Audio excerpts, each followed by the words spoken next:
six. Is it someone coming from the sticks? They're gonna sing me a song like I never heard. Knows from how's it word? What you talking about? Lovely. What you talking about? So good.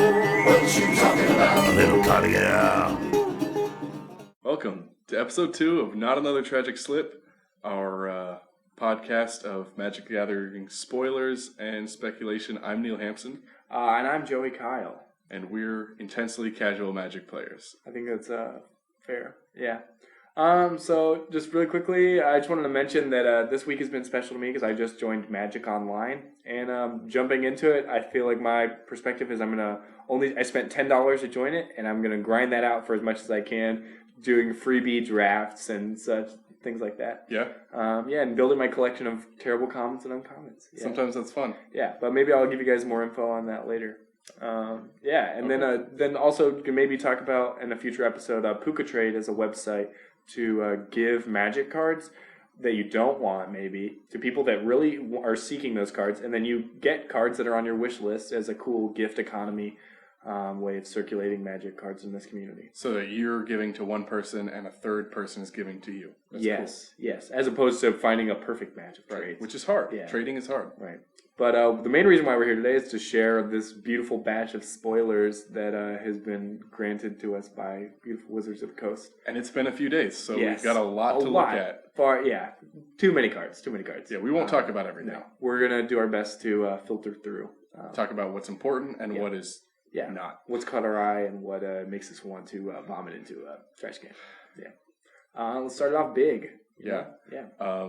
We have now seen all of the Dragon Lords. Silumgar came out first, and then the next one to come out was Dragon Lord Kolaghan, costing 4 black red, so 6 total. And I'm a fan of this. It's a flying haste 6/5, so already you're seeing that something's happening. I mean, it's not a bad value. It gives other creatures you control haste, and a really strange effect could be really powerful, maybe. Whenever an opponent casts a creature or planeswalker spell with the same name as a card in his or her graveyard, that player loses 10 life. Yes, it definitely reminds us of Nixilis, that anytime a player searches their library, they lose 10 life. Yeah. Very interesting. I love haste on the dragons because this is a big mana cost here. It's a big investment. You want to get your value out of it, and hopefully attacking on the first turn you play is going to get that. And giving other creatures, your other dragons, potentially. It's good. Yeah. And the effect is just strange because, like you said, this is an Elder Dragon. You mentioned this earlier today. And this effect of casting a creature with the same name has no value in Elder Dragon Highlander, the commander format. Right. Very interesting that in a singleton format like EDH, you're not going to want to play this probably. It's not good enough. I'd still put it in. Give all my creatures haste, flying 6/5. Right. I like the passive ability of haste. Not bad. I think the next Dragon Lord we're going to talk about is going to be Dramoka. Dragon Lord Dramoka is mana cost 4 green white, so 6 total. Is a 5/7 body that cannot be countered and has flying and lifelink, and your opponents cannot cast spells during your turn. Talk about definitely main or sideboard versus control. You cannot be countered, and they can't cast spells during your turn, so they're going to have to wait for their turn to cast their hero's downfalls, their murderous cuts, etc. It's big. I like it. It's a big body. Does not have haste. That would obviously be marvelous, but lifelink. Unless you're playing in 4 colors. Right. Exactly. And you get Kolaghan out. Or other ways. Who knows? It's going to be difficult to predict what kind of dragon combos. But I like it a lot. It's giving you control of your turn, and I think it's probably my favorite of the Dragon Lords. Definitely. And I can see somebody making great value of it in Bant colors, green, white, blue, with Ojutai's command and... I think it's great that you do not have to live in fear of them having a 1 or 2 mana counter spell. I guess nullify is the only. It's a creature counter, right? Yeah. Something like that. And just like when you're investing this much mana, you do not want to look embarrassed as soon as they hero's downfall in response. Right. And what's even better is this is a 5/7 flying lifelink, and you look at the Fate Reforged Silumgar 3/7 flying hexproof. This is arguably a better wall. It's not hexproof, but it can't be touched on your turn. Right. And nor can your other creatures, right? I think it's giving your whole team a lot of advantage. And that lifelink is definitely notable. Definitely notable. Where should we go to next? I guess we'll move on to a Tarka. In costing 5 red green. So you're paying 7 mana and you're getting an 8/8 in the air with trample. That's a pretty good creature already. No matter what happens, maybe they're going to remove it. They have to. It's a really good creature. And when it enters the battlefield, you're getting an effect anyway. When it enters the battlefield, it deals 5 damage divided among enemy creatures and planeswalkers. Yeah. So we said it's a Pyrotechnics, the spell dealing 5 damage as you choose on a big body. Then not bad. Yeah, I like it. I mean, you're getting some value. You wouldn't pay 7 mana to deal 5 damage, but you'd pay 7 mana to deal 5 damage and take one of their cards. Right. They have to remove it. Yes. Maybe. No. Definitely a lot of value. And I mean, as to be expected, a lot of the dragons and dragon-specific cards are in red. And I think playing something like Dragon Tempest when you have an Tarka in your deck, that's pretty desirable. Right. I would love to put haste on a flying 8/8. Yes, definitely. Now, but can be countered. So that's once again, it's all the dragons have their own attributes that are desirable. Unfortunately, they're not combinable for the time being. No, I'm just kidding. Next, let's go on to Ojutai. Mana cost 3 white blue for a 5/4 flying legendary creature. Dragonlord Ojutai has hexproof as long as it's untapped. So it does not have vigilance. So if you want to attack, you're going to lose that hexproof. But if you do deal damage to a player, look at the top 3 cards of your library. Put one of them in your hand and the rest on the bottom of your library in any order. So that's Anticipate. That's a card we've seen in this set. Right. That's slapped right onto Ojutai's attack. Yeah, and I mean, you do have to connect. You do have to do the damage to the player, but I mean, you're a flying creature. And I like that it's cheaper than the other ones. If it was the same cost as the Tarka, obviously we'd have some problems. But it's weak. I think it's the weakest of the dragons. Yeah, looking at power, toughness combined, mana cost. Is Ojutai an old man dragon? I mean, he is the oldest living thing on Tarkir. That's So what a geezer. And I was saying that I think I like this intro pack of Ojutai more, Pristine Skywise. As I think it's a slightly larger body. I think it's a 6/4 that does not have hexproof, but it does have, whenever you cast any spell, a non-creature, it can gain protection of the color of your choice, which works on offense as well as defense. I don't know. I think that's more versatile than this because I don't like that one of its cool abilities that you want to use completely takes away its other ability. So it makes you make decisions. I see it as being options. I mean, I think if it had hexproof on all of those other effects in body for 5, probably be too good. Really good. Yeah. I think you say, depending on what you need, offense or defense, and you're getting a good value either way. Definitely. No. I mean, I'm definitely not hating on the card. Yeah. Let's move right along. Maybe talk about some of the notable uncommons that we've seen. A couple that we like here. Yeah. Start off with Gadul Lurker. It's a 1 blue for a 1 unblockable salamander with Megamorph. So potentially you pay 3 colorless to put it as a morph creature and Megamorph it for 1 blue. That's very cheap Megamorph. Just a single mana. Yes, and becomes a 2/2 unblockable. Maybe thinking about Mystic of the Hidden Way, which had much higher mana cost. I like this card a lot, and actually I'll mention it with another card that we'll talk about in the future. But and kind of a throwback to what we saw in Favor Forge, the Meringue River Prowler. Another blue unblockable river creature, which I will use that to transition into another uncommon that is a more direct throwback to the Meringue River Prowler. The Meringue River Skeleton is potentially the skeleton of that very Prowler. Same knife, we think. Yes. He's sitting in the same river. It's a human skeleton. I like it a lot. Yeah, no. You're paying 1 black, so 2 mana, for a 1/1 this time. Can be regenerated for just black mana. That's pretty good. Yep. That's almost an immortal chump block. And it has Megamorph, but you have to pay 3 black for it. So, I'm not actually unsure how regenerate works. Are you going to lose that counter? If you no, you don't. You don't lose. You never die. So if you're willing to pay that 4 mana to flip it, you get a 2/2 immortal almost. And yeah, they're going to do any board wipe. They're going to do any shenanigans. You've at least got a 2/2 creature that can chump for the rest of its life, Right? Which is forever. Yeah, Yeah. Because you can regenerate from destroy. Yep, definitely. Other mentions, Scaleguard Sentinels, which was actually leaked as a promo, a really cool art promo, is a creature with the just mana cost is green, so 2 mana. As an additional cost, you may reveal a dragon card from your hand, and as it enters the battlefield, if you do that, it enters the battlefield with a 1/1 counter, or if you cast it and there's a dragon, you control a dragon, you also get that 1/1 counter. So the upside here is a potential 3/4 for 2 mana. That's good. It's very good. I like Maybe we'll see. I think it's a good body to play early in the game when you're trying to bust out some giant bombs like a Tarka or Dromoka. Right. This is and we see this isn't just green. It's obviously a Dromoka card. It's got the watermark. It's got the dragons. Sure, but I might play it in an Antarka deck. Potentially, yeah. It's surprisingly it's an aggressive card. I mean, and I like that it's out of lightning strike range if you do get that +1/+1 counter. And in Atarka's colors, we've also got Dragonlord's Servant. It's a 1/3 for 2 mana. It's in red, which, like we've said, a lot of the dragon enablers are in red. Dragon spells you cast cost 1 less to cast. Mm-hmm. So you've got Atarka for 6. Yes, and then a lot of upside here. Art is very, very wonderful. Like he's the servant of this. So he's piles of meat, not very sustainable. But if you look, that's actually a Tarka's foot. That's her foot eating all that meat. No, that's wild harvested meat. Right. I think it's okay. Yeah, definitely.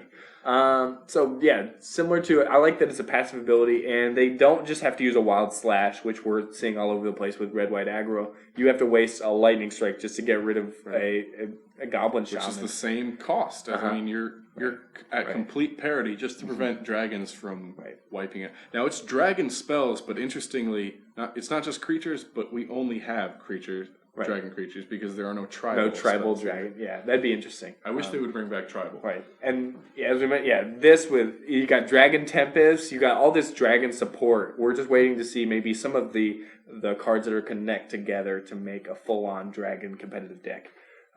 Another card, namesake, is a Dragon Fodder. It's a reprint. Just putting 2 1/1 red goblin creatures in the battlefield. Kind of similar to Raise Alarm. It's at sorcery speed.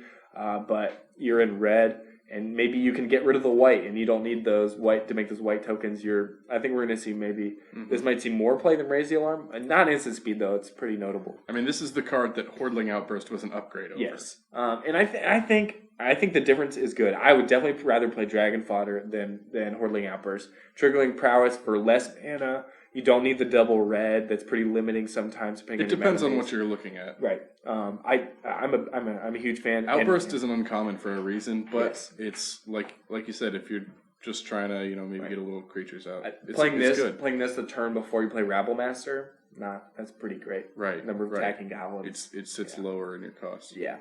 I think we're going to go for perhaps the card that it's definitely pre-sailing as the most expensive card in the set. A lot of hype. We talked about it. We speculated that this card was going to be printed. We were a little bit wrong. Well, we were misled, I think. Okay, that's true. I think we were in the right. Wizards is in the wrong. You want to? I give you all. I think I'm just going to go out and announce Narset Transcendent, the Planeswalker. Boom.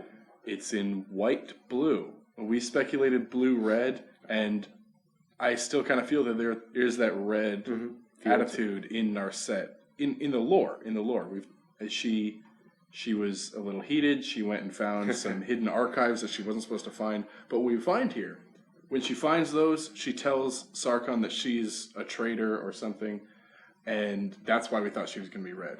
But ultimately, in the lore, I'm going to spoil it here, Ojutai approves of her finding these secret archives, and he considers her still his greatest student.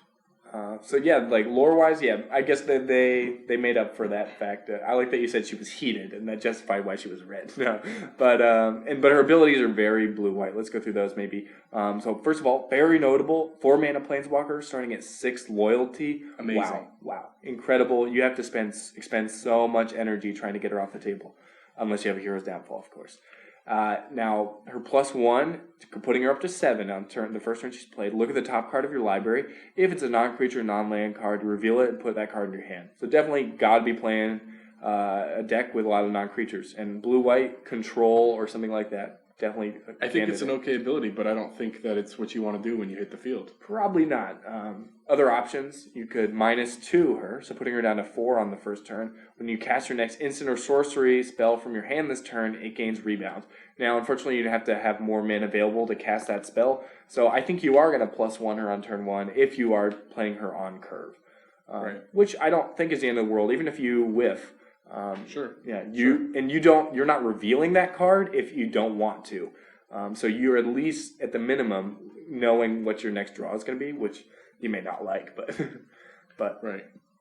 Yeah. Even if you don't like it, you can reveal it and put it in your hand and then just draw something better. Exactly. Yeah. Maybe they think you want to play it. That's right.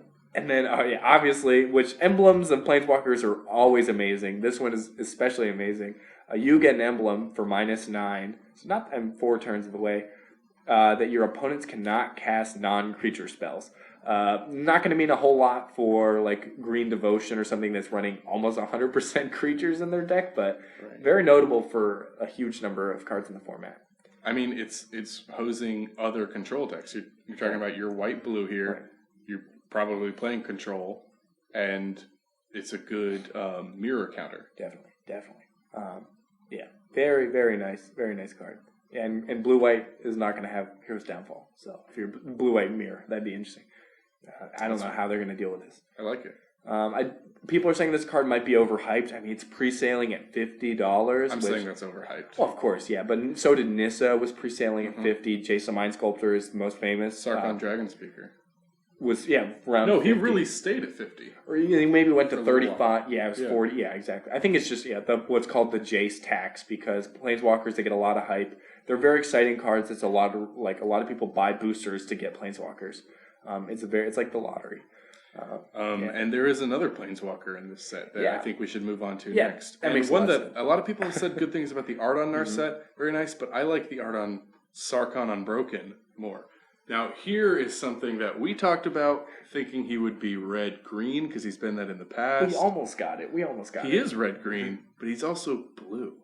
Total Temur. Yeah. Total Temur. Exclusively. Now, we were lied to by Mark Rosewater. He said there would be no wedges, and Sarkon Unbroken is a wedge card. But I think I can forgive him, because it's a pretty cool card. Definitely. You want to tell him what it does? Sure. It's actually the exact same mana cost as Serac Dragonclaw from Khans of Tarkir. So it's 2 green, blue, red. So 5 total. +1 ability has a lot of upside. You draw a card, then add 1 mana of any color to your mana pool. So maybe you draw an Elvis Mystic and then add the green and put a mana dork down, or assuming you have other mana, can use it to do something else. Great value. -2, putting a 4/4 red dragon token with flying into the battlefield, and then ultimate being search your library for any number of dragon creatures and putting them in the battlefield. Definitely got to build around that last Total one. Dragon enthusiast. Yeah. But I like him. I like him. And he's more expensive and coming with less loyalty than our set. And that's obviously something they want to balance out. They were interested in making Planeswalkers maybe able to stick around a little longer in our set. And then Serac is maybe a little bit more powerful. Yes. But, well, actually, if you look at it, if you +1 him, you're really only paying 4 for him. Right. And worst case scenario, you immediately pump out a 4/4 red dragon to defend. The dragon does not have haste, so it has no choice but to. But it doesn't go away. Does not go away, right? It reminds me of the Soren making a vampire. This is making a bigger vampire. Right. I'm a fan. Definitely got to build around it. And I've already got a Temur deck, so talk about sliding him right in. I like him a lot. Yeah. And I'm just going to, real quick, interject. We talked about Serac. Now, Sarkon kind of looks like Serac. Yes. I think that I'm going to speculate some going back in time, kind of giving birth to yourself kind of thing. I'm not going to go into details on that. Serac does show up, though. There's a common... there's the... Epic confrontation. Yes. We see... I don't know if we'll actually see Serac himself, other than in this card. It's kind of a little nod to him. We see a man who appears to be Serac punching a dragon, destroying this dragon. I think teeth are flying out. Lots of teeth. Horrific. It's disgusting. It's a fight card. It's a good fight card. I just want to mention the flavor text. No matter the timeline, some legends will endure. Now, this is Serac is famous for punching and killing a bear, and here he's getting even better at this. So, do you think they have playmats of Savage Punch?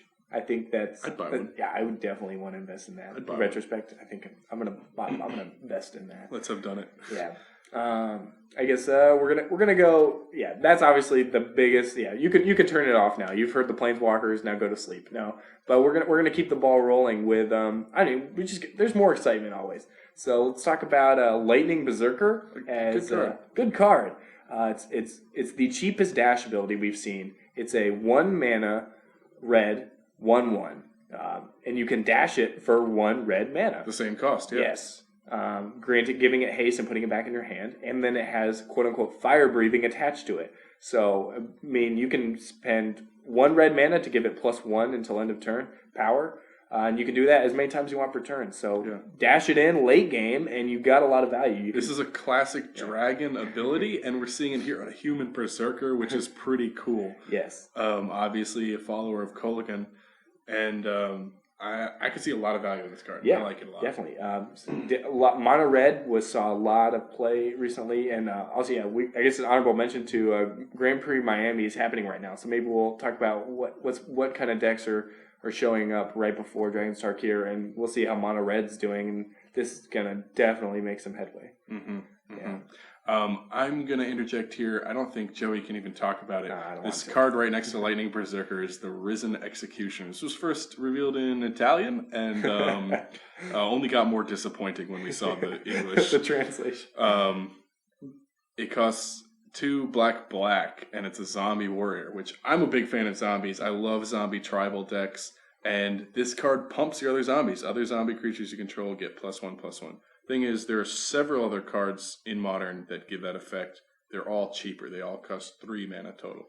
So this one's bigger, though. He's a 4/3, but can't block. And so I'm a little torn on that. I'm okay with zombies not being able to block, but ultimately, I'm not sure that I would put that in a mythic slot. Right. Other than, he's got this ability that he can be cast from your graveyard if you pay 1 more mana for each other creature card in your graveyard. So we're talking about, you've got Delve available to you if you're playing in the Khans block, but I'm not sold. I wish that the cost would be cheaper, but you still have to spend 4 mana at least on this body. Maybe it's a last ditch effort if you have nothing to do. It's a mythic. Come on. No, I'm very, very disappointed. I've had very bad mythics and booster packs before and gone, really Wizards, why waste the card? If you're gonna make a mythic, that's good. That has to be what you put your energy into. Definitely.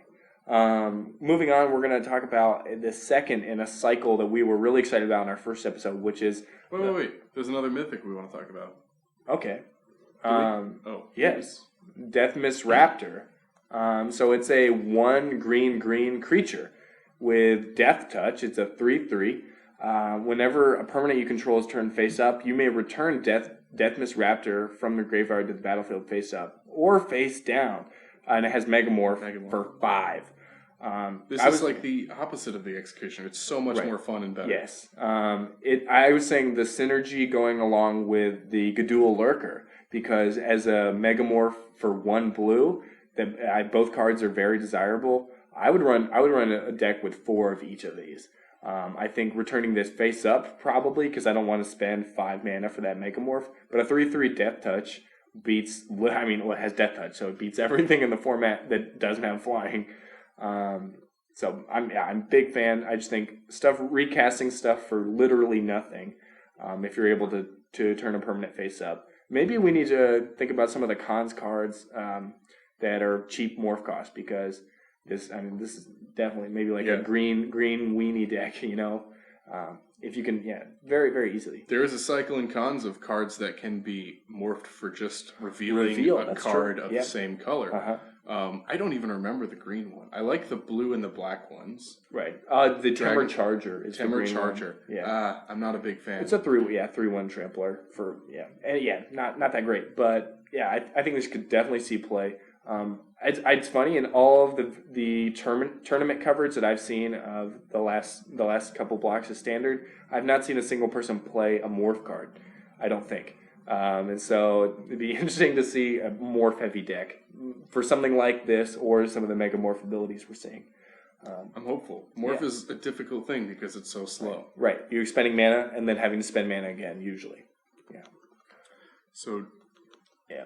But going on to a cycle of something that we talked about, we were really excited in the first episode, is Atarka's Command. So remember we talked about Ojutai's Command. It was definitely probably my favorite card of the first spoilers. This is a cheaper mana cost. yeah, red, green. That's it. 2-drop command. I love it. I'm a huge fan. The only thing that I see on Atarka's Command that makes me unhappy is that it means that Koligan's Command is probably also not going to cost 2, and I think it needs to. Maybe it'll be 3, and then it'll still be noteworthy. But yeah, the great thing about commands is options, versatility. Definitely better than charms because you can do more with them. So I'll tell you about Atarka's Command first.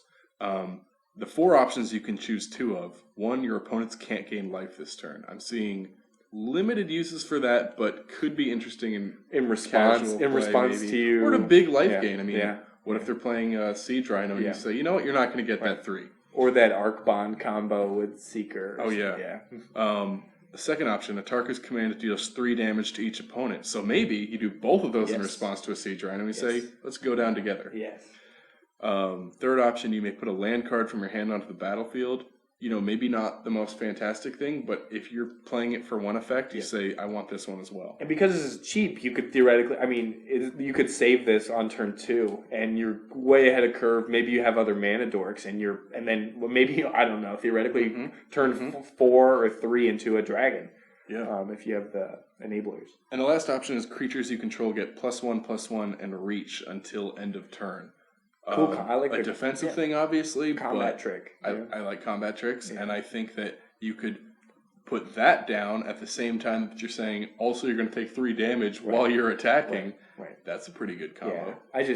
So such good things to say about this card, and I just think because it's cheap. If it cost more, we would be less gung ho about it. Yeah. And so we've also seen one other command, right? Oh yes, Silumgar's Command. Silumgar's Command has also come out, so it's the third of yesterday. 5, and we'll talk about that right now because we haven't seen the last 2. Right.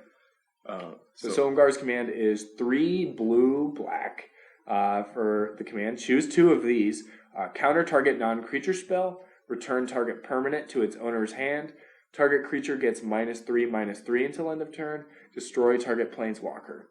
You're thinking of the possible combinations of playing this card. Probably gonna, if you're playing blue-black control, gonna counter their non-creature spell and bounce a permanent to their hand, or kill their planeswalker, or give it lots of. It's very blue-black. It's almost redundant. I mean, destroy target planeswalker, but you can play this to counter a planeswalker. That's true. You do 2 for 1 if they. You're probably losing the game at that point if they've got. Or they're threatening you with a second planeswalker. But still, I'm not bad. I like it. It's expensive. It's expensive. It needs to be, I think, and I think it's one of the. I don't think it's as good as the other 2 commands we've seen. No, just because of the cost. Right. But at the same time, it's got good effects. No, really great effects, and I think it slides into blue-black control nicely. It's competing with Crux of Fate as a 5-mana spell, but it's blue-black, so. At least you don't. You're either playing one or the other. You're never going to need both of those cards at the same time. No. And I actually, just jumping back to Crux of Fate as a card that is really interesting now in this set, because Crux of Fate makes you choose to destroy all dragons or all non-dragons, and this is just going to throw a monkey wrench into everything when you've got a deck with both. Because previously we saw Silumgar having value in Fate Reforged as a dragon who would survive your Crux of Fate, and really no other dragons were being played. Right. But now we're potentially seeing lots of dragons played. Yes. So who knows? It's very difficult to anticipate. You want to? I'm going to give you full opportunity to talk about this card. To talk about Zurgo Bellstriker. I'm very intrigued by this. I mean, he's phenomenally different from Zurgo Helmsmasher. The only thing in common is that they're both red cards, and he has 2 toughness still. So this is a 2/2 for red, and that's an amazing 1-mana card. can't block creatures with power 2 or greater. I don't know, did he become a coward? I can't tell.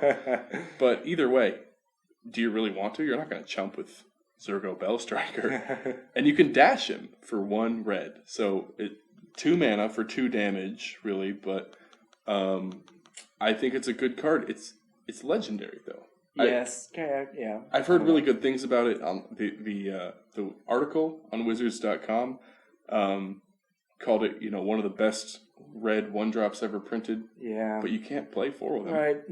You're not hasty. I think it's competed. The dash cost is the same as Marduk's Scout. And I think I'd rather have Marduk's Scout dashing in for 3 damage than this. I mean, a little bit hard to kill. Can't be killed by a goblin token. But I don't see the value in dashing it at all. No. Yeah. I don't know. I'm definitely not sold on it. And as a person that I like a 2/2 for 1 mana. Yes, but I like you can't have 2 of them on the field. I like the uncommon Lightning Berserker a hell of a lot more than this. Yeah. Me too. Yeah. Not uncommon, but rather a mythic that's actually pre-sailing pretty high is Ojutai Exemplars. The mana cost is 2 white for a human monk. That's a 4/4. Also another card with options. Whenever you cast a non-creature spell, tap target creature. Ojutai Exemplars gain first strike and lifelink until end of turn, or exile Ojutai Exemplars, then return it to the battlefield tapped under its owner's control. So Flickering it, right? So this is kind of like Prowess. It's kind of a way to slip it into a set that doesn't have Prowess. Mm-hmm. And yeah, like versatility is great. First strike and lifelink, very relevant.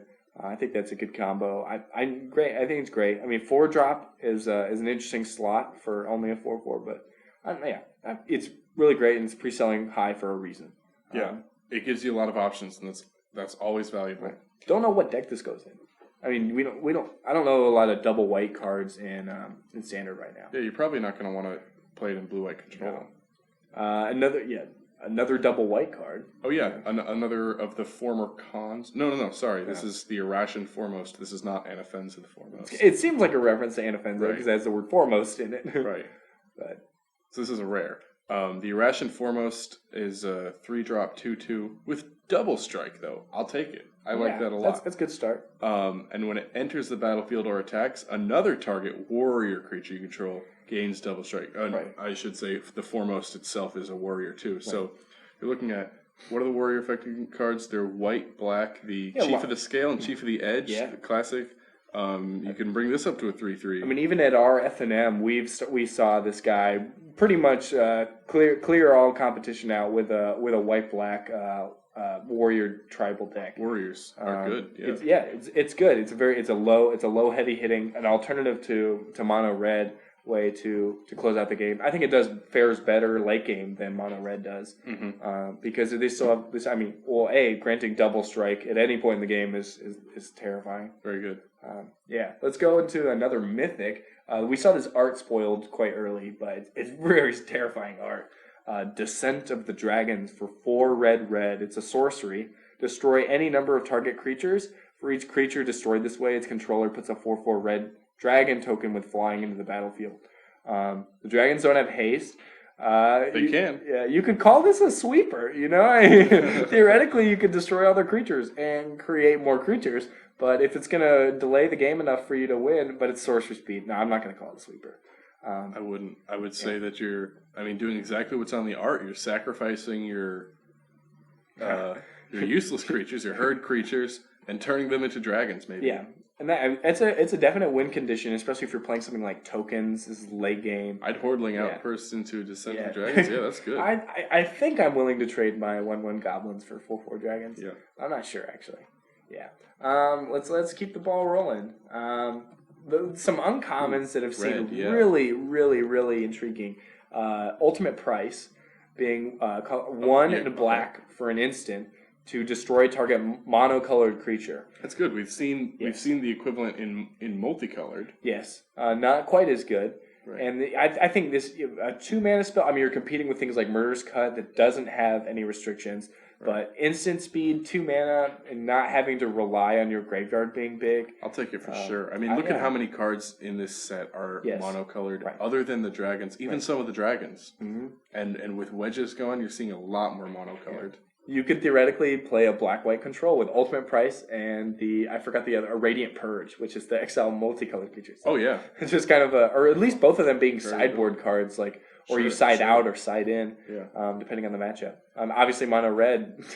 I like this one. Boom, boom, boom. Roast. Same price, but in red. You're paying 2 mana to deal 5 damage to target creature without flying. At sorcery speed, but that's something that maybe red needed to get that damage onto big creatures. Right. Siege Rhino, Siege notably. Rhino. Yeah.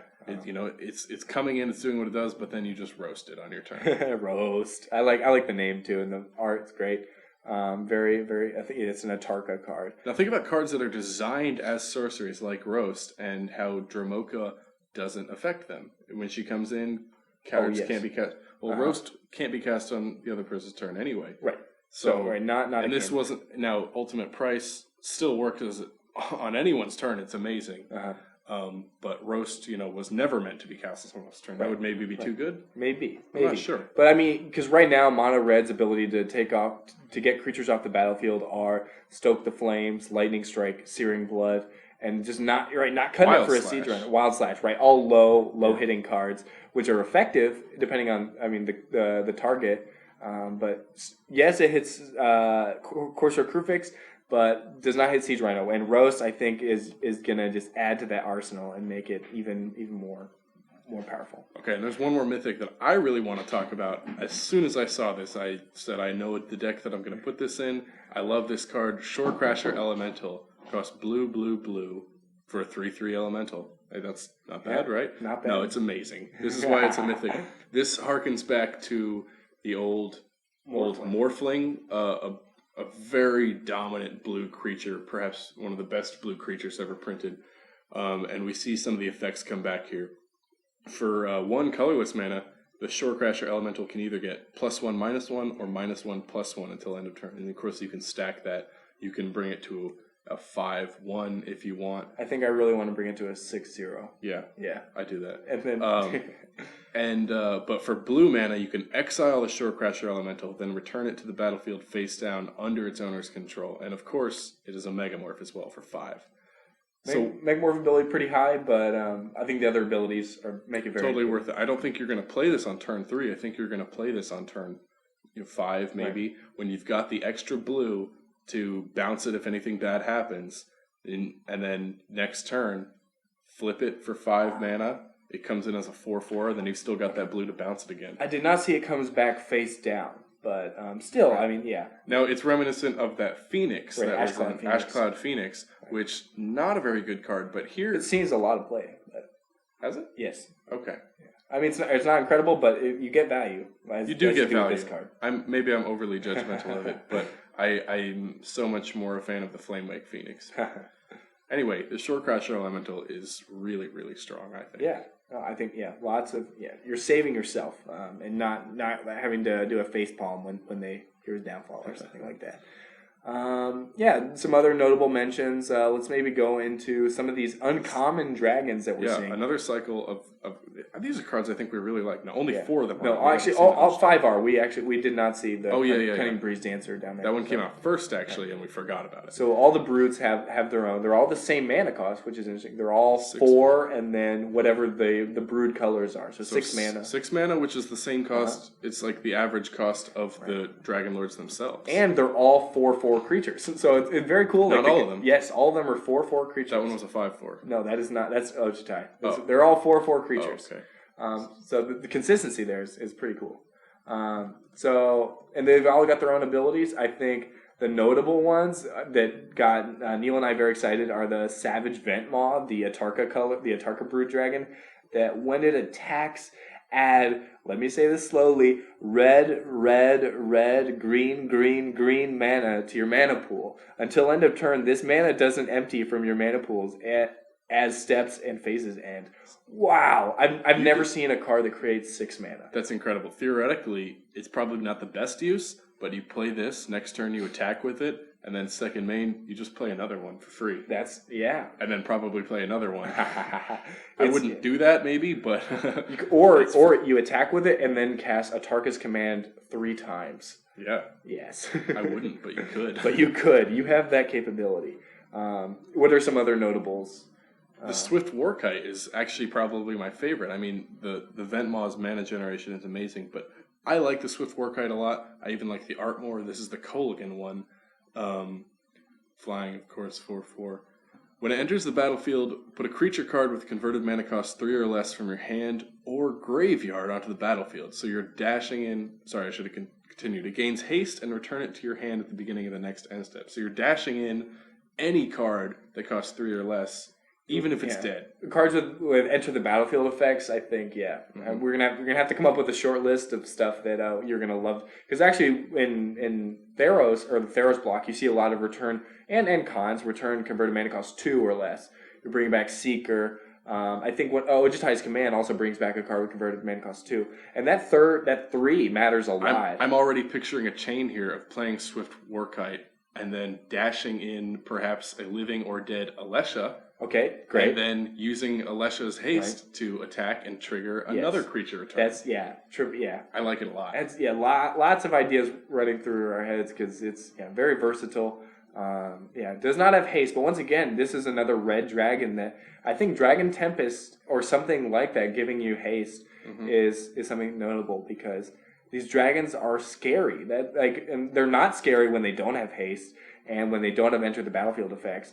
But I don't know. I think Dragon Tempest is gonna maybe get. I could see some ferocious plays with it. Yes, because a lot of people with the sieges were saying, why would anyone spend 3 mana, 4 mana, 5 mana for a passive enchantment that does this or it does that? And that gives you so much more power. Right, and people underestimated that, and the sieges are doing a lot of damage. Outpost and Frontier Siege being very notable. Phenomenal. But Dragon Tempest being only 2 mana enchantment, I don't think it's outrageous to play that on your turn. Not at all. You're not playing it in a red aggro deck. You're playing it in a mid range or more control archetype. Right, and it strikes fear into your opponents that the dragons are impending. And there's one more that I just have to mention for the art: the Ruthless Death Fang. This is the Silumgar Brood uncommon that we're talking about.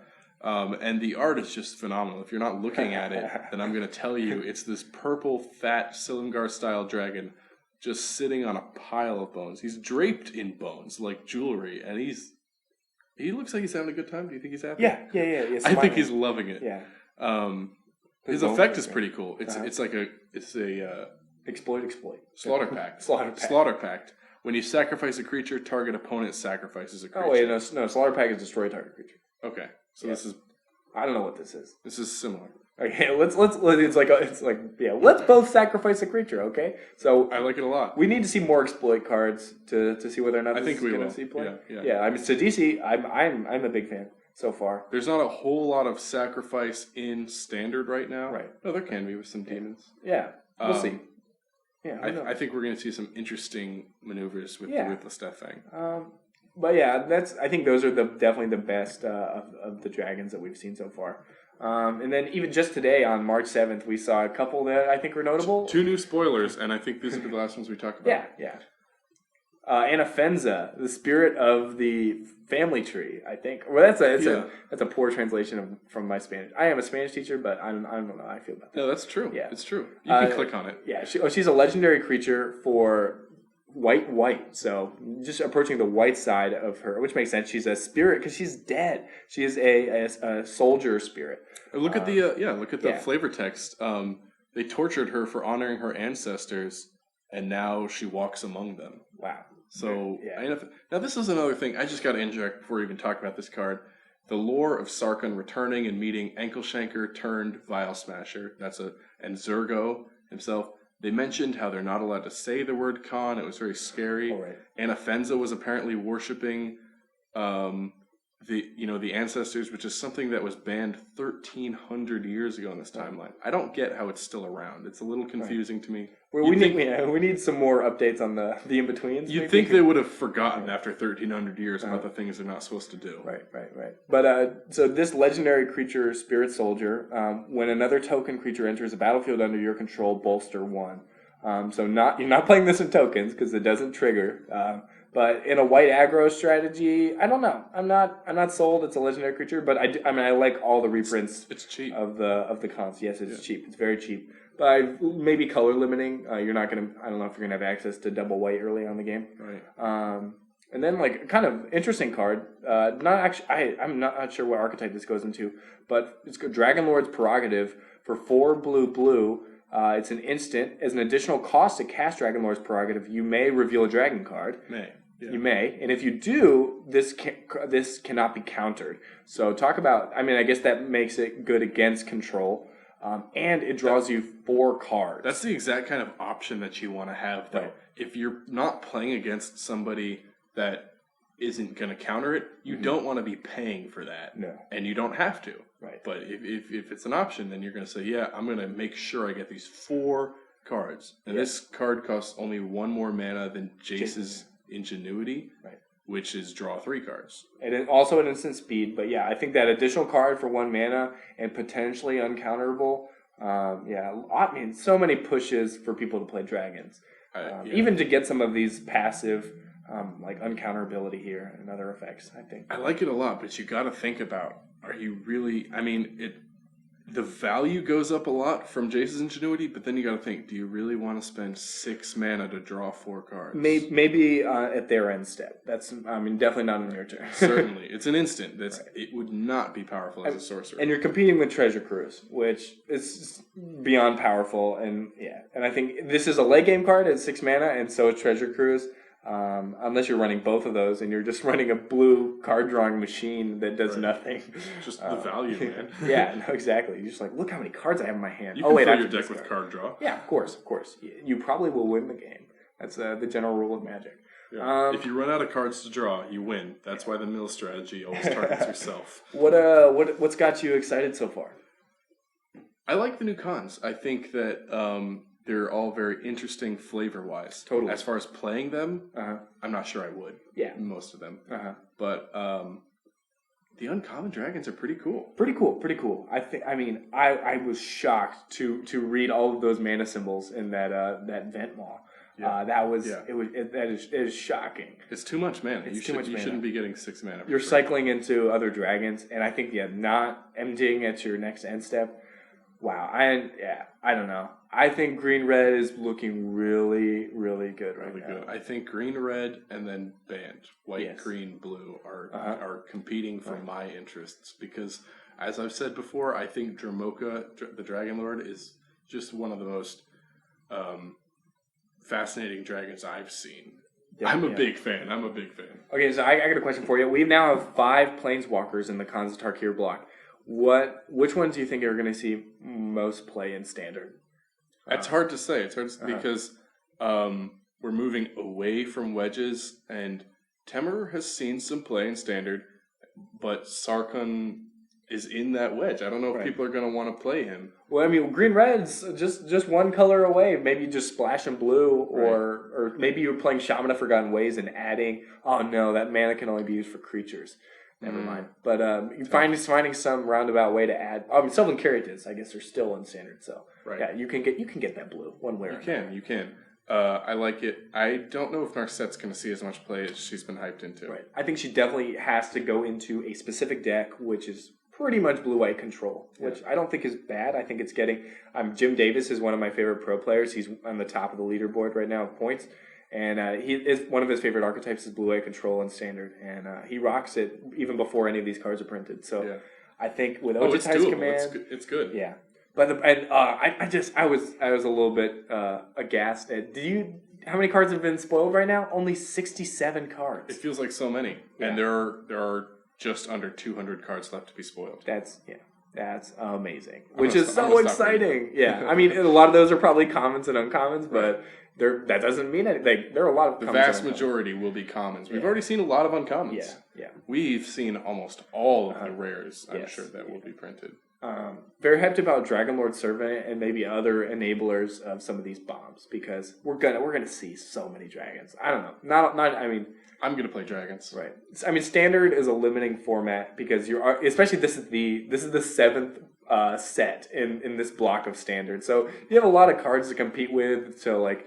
but other archetypes can evolve, and I think this standard is showing to be very diverse. Like people are still able to play control combo decks and your Rock'em Sock'em aggro decks. So yeah, I mean, you look at decks like Blue White Heroic, that are very, very heavy on the Theros block, right? And it's just been around, and it'll be rotating out in a few months, but you see it now, and then you see other decks that are so heavy on the Khans block, and then obviously you can make good mixes between them. Definitely, yeah. Well, I think that about wraps it up for this episode. I hope you've enjoyed, and please stick around, and maybe we'll bring some more updates on what's happening in our wonderful, intensely casual Magic lives. We still have 2 more commands to look at. Ooh. That's something that you should look forward to, because I'm looking forward to it. Definitely. Okay, y'all take care. Thank you. On the radio back in '86, I said someone coming from the States. They're gonna sing me a song like I never heard.